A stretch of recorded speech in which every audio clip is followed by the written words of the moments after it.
Hey, welcome back to the Body Tech Athletics. Thanks for tuning into our channel today. In today's video, we're going to be talking about some serious management about our hip flexors. So it's important to, and not to bore you with any of the anatomy, but it's important to appreciate that we have 5 groups of muscles that actually perform hip flexion or trunk flexion over the pelvis.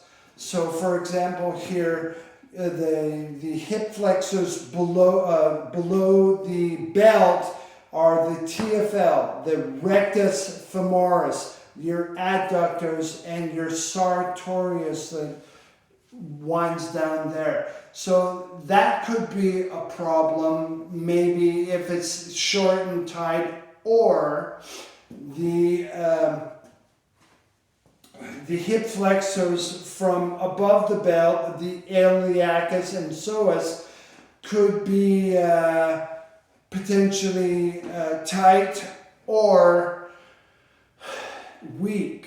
So it's important to distinguish what the functionality is actually manifesting from each group and see how you need to manage it. So from this point, we're going to show you a test to exhibit whether which muscles are tight, short and tight, and are affecting the pelvis as well. So from here, we would sit on the edge of a table about mid-thigh, and from here pull up one leg. From here, now if the leg is still rising up, then we're suspecting potentially the hip flexors tension below. But if we straighten out the leg, because as a rule you would suspect the rectus femoris that attaches here at the ASIS and at your knee. But if you straighten the leg, you relieve the pressure, the leg should come down and settle down onto the surface. If it doesn't, then potentially you could be suspecting the hip flexors from above. Because as a rule, and you want to make sure, sorry, left this up, you want to make sure that your lower back is connected to the surface of the table, the bench, okay, even if the leg is elevated. So make sure that happens so you have a decent reference point to determine whether the muscles are lengthening or not. Okay. So it's important now, like I said, if the leg goes down, regardless of your relieving the tension from the rectus femoris or the muscles below the belt here, if that happens, then chances are you're going to have to go to your hip flexor stretching and mobilization, which we'll show you in a little bit. So it's important to make sure you distinguish what management strategy you're going to use, and we'll go all over that as we proceed with the video. Okay, so that is the initial test from the hip flexors below the belt. Now, and like I said, if it's above the belt, we'll show you the mobilization or stretching afterwards. So another thing we need to test for is whether the hip flexors, and generally we have found that the hip flexors from above the belt generally remain or manifest as tight, or weak. So for example, So what you can do, and there's two sort of tests that you can do here. So you can balance yourself against the wall or a table here. You can pull up your leg from here, trying to touch the chest as best you can. Let go. Now if it falls right to about 90 degrees, then chances are the hip flexors from below the belt have been assisting the hip flexors from above this whole time. Okay, and we have a potential compensatory pattern going on here. So it's important to know that you can hold this knee above 90 degrees. Okay, same thing can be done here on a surface like a table or bench. If your knee is above the hip here, obviously above 90 degrees, you want to remain tall and see if you can lift your foot off, hence getting a little higher than the 100 or 110 degrees. Okay, so if you can't perform that, if you can't lift that foot, then chances are you have a weak psoas or iliacus, the hip flexors from above. So we'll show you a different management strategy for that particular problem. Okay, moving on. So it's important and what we found, we actually had a case not too long ago, a young athlete who actually complicated his hip a little bit, and we found that his hip flexors from below are actually short and tight, whereas the hip flexors from above his belt are weak. So both problems or dysfunctional patterns are occurring at the same time, which is interesting.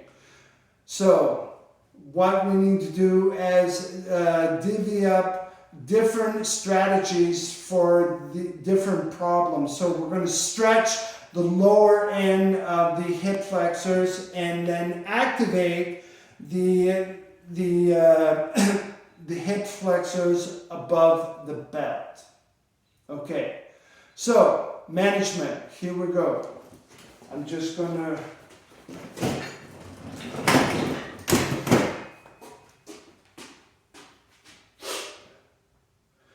okay, so you can get into a couch stretch to alleviate a lot of the tension coming from the rectus femoris. As long as you're not clamoring for balance here, you can always have a box. Put a hand here, pull this up, and as long as you're able to get into a half kneeling position, you're good to go to check how your pelvis is against tension here. So you want to be able to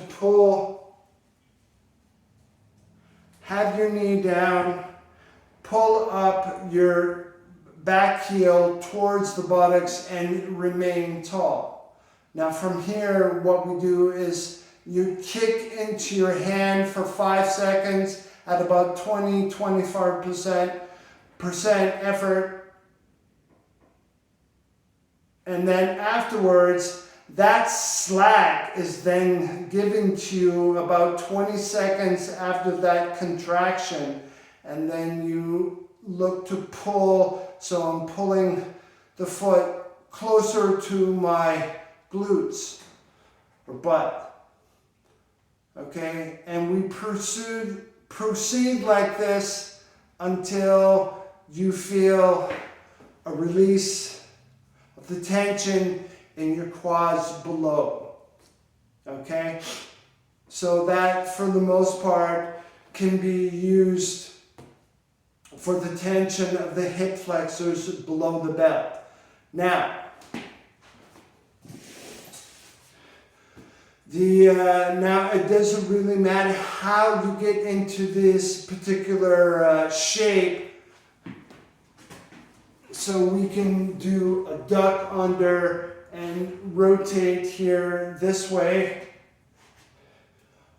So from here you can be in a half kneeling position, and the key here is to get into a side bent, banana shape position as we side bend to the opposite side of the side we're stretching. Now, there's a couple of things going on, so it's important that you squeeze your butt and make sure this is rock solid. You also want to brace your core or your abdominals, so lock the glutes up, reach, and then you push forward the hip as best you can. Take a breath. As you exhale, try and take up a little more slack as you sustain your stretching. Make sure you apply to both sides, right and left. And make sure to breathe. If you're not breathing during this application, it's really going to be difficult to proceed and sense or get an awareness about how you're gaining more flexibility and range of motion. Okay, so on this side.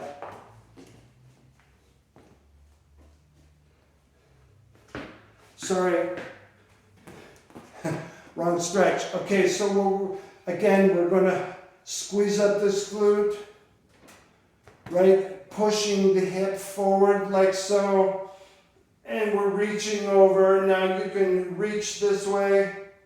Now one application that we can use as well is grabbing the opposite hand, connecting the hands together and resisting the pull from this arm. So you're resisting with your lats, your arm, your lateral rib cage. For 5, 4, 3, 2, 1. And from here, pick up the slack, going in the same direction as you're reaching. Okay? You can do this about 3 to 4 times.